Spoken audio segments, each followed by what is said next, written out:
This is the Wauquiez 55. Difficult name to pronounce, but to those in the know, Wauquiez is a very old French manufacturer, and back in the day, they made the iconic Wauquiez Centurion, which any Frenchman will tell you is a wonderful sailing and cruising boat. But back then, obviously, they were quite low volume boats, and times have changed. So this is their brand new boat. Things went quiet for Wauquiez for quite a while actually, but they were actually acquired by a sort of massive agricultural conglomerate, strangely enough, who obviously gave them the funds to develop some new boats. And this is the first one. And you can see it's anything but agricultural. So it was designed by Mark Lombard's design team.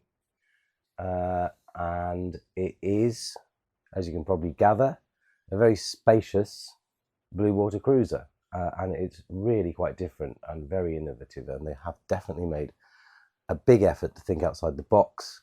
And this boat is full of surprises, essentially. In a market where you don't get that many surprises, this one, everywhere you turn, you're like, wow, what's that?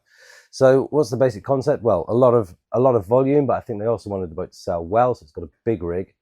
It's also got a swing keel, which is pretty unusual in a boat of this size, which gives it a minimum draft of 1.70 meters. So the swing keel is in this box here. Now you have the option of a fixed keel as well, and you've got twin rudders, but you've also got twin engines, which is really quite unusual. I mean, it does happen, but not very often. So, I mean, the rationale, of course, there is you can use them to maneuver. They give you autonomy in that respect. You don't, if your rudder breaks or is bitten off by an orca, then, or both of your rudders are bitten off by orcas, you've still got two engines, and you can actually pivot on the engines because you've got two.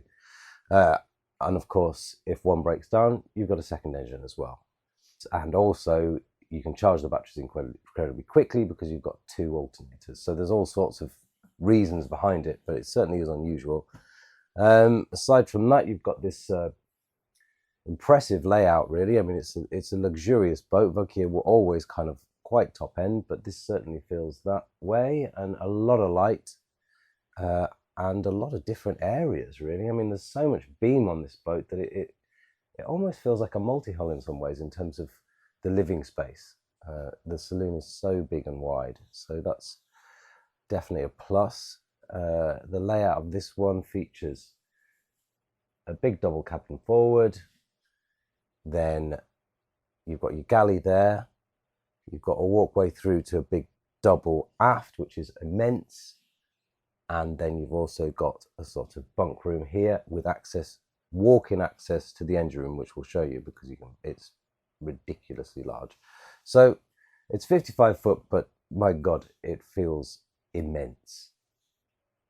So this is obviously the place to be if you're sailing. You've got your skipper's chair. And this, as you can already tell, this is a very individualistic boat.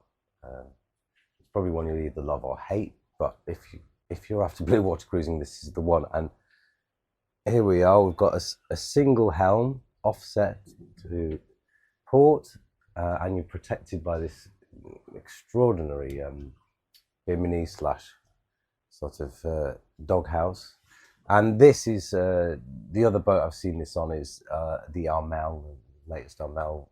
In fact, many of the old Armels as well had this offset helm station. Which obviously gives you great vision all round and great comfort, and most important, a skipper's seat. So from here, you've got most of your sail controls here, your running rigging, then you've got another two pair of harpoon winches there, and the main sheet is actually on a traveller set right aft.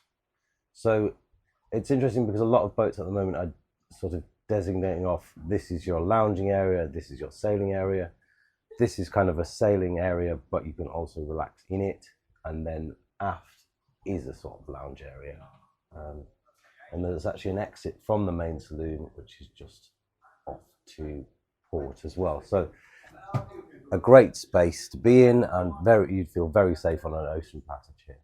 The manufacturers, Wauquiez, they've given a lot of thought to many aspects of this boat. You can see they've really tried to think through everything and get every niggle ironed out early on. I mean, this is hull number 1, so there probably will be aspects that aren't quite right, but to me, I mean, there's so many details they've worked on. But I mean, in here, for example, the ventilation, they've got these big windows that slide back, and then they've also got slots to open up, and you can also slide back the, this is like a sunroof essentially. So, I mean, that sounds like nothing, but it's been very carefully thought out. And another really interesting feature is that given the recent orca attacks we've had, they've actually thought about that and incorporated that into the design. So the rudders, twin rudders, basically, even if they were ripped off, the rudder aperture is above the waterline, so the boat won't sink even at that point, because that's obviously, any boat that has been sunk in an orca attack, it's been because they've actually managed to pull the rudder post out and sink the boat that way, or damage it to such an extent that it will sink. So that's the sort of approach to design which is very tailored to what's happening at the moment in the world, which is interesting.